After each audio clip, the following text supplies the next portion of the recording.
Random ass Yakuza story.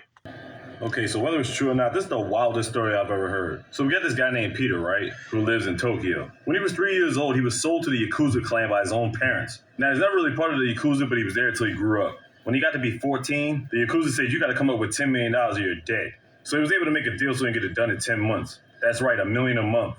He's looking for jobs. There's no way any regular job is going to pay him that much. It's ridiculous. Down on his luck, he gets his call. He meets this person in the back alley. Turns out it's the boss's daughter, Yami, that called him. So she's going to give him the first $1 million to buy him some time. Turns out she was actually the one behind the scenes making all the financial agreements. But she's doing this behind the Yakuza's back. And she's going to give him some type of job to make it look like he earned it on his own. Keep in mind, he's like 14 at this point now.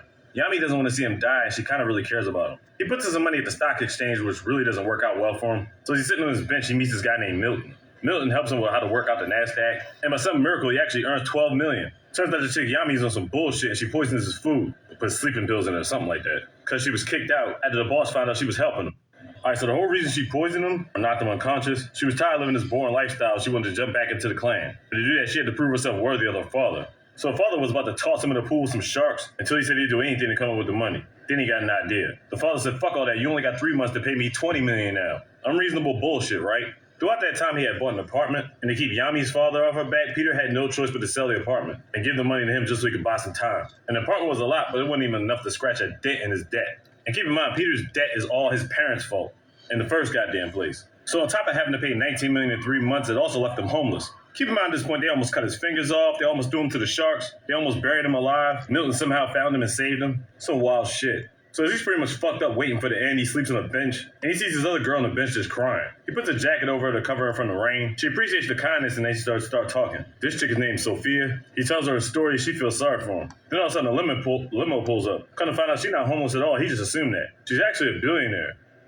So yeah, she's actually a billionaire. I'll give you the reason why she was outside crying later. Anyway, she lets Peter sleep in her mansion after they come from the limo. And after hearing his plight, Sophia wants to help him take down the Yakuza. How the fuck they gonna do that? Then the next day they go over their plan. She basically goes in there and tells him like, look, just say you ain't got the money, fuck y'all. He's like, what? They're gonna kill me. She's like, you gotta trust me on this one. I got a plan. Then she says, before you go, take this special pen. My bad. She says, before you go, take this special pen. So Peter goes to the Yakuza and is like, look, man, I ain't got shit. But the Yakuza starts telling about how they commit fraud, they're about to attempt murder. They start telling him all this illegal shit for whatever reason. Because bottom line, he ain't gonna be alive to tell nobody. So they about to put his head in his guillotine and just finish him off. All of a sudden, Sophia comes out of nowhere with some cops and they arrest them niggas. They arrest Yami and his father. Come to find out the pen he had was actually a recorder. And it recorded everything Yami's father was saying to him. So after all that, they hop back in the limo. Sophie tells Peter, like, yeah, you're coming to live with me. She kind of likes him too, but she got another reason for it. She's actually part of the Sicilian mafia. And her and the Yakuza's got beef. And she wants to make Peter the godfather. So Peter's like, wait, what the fuck?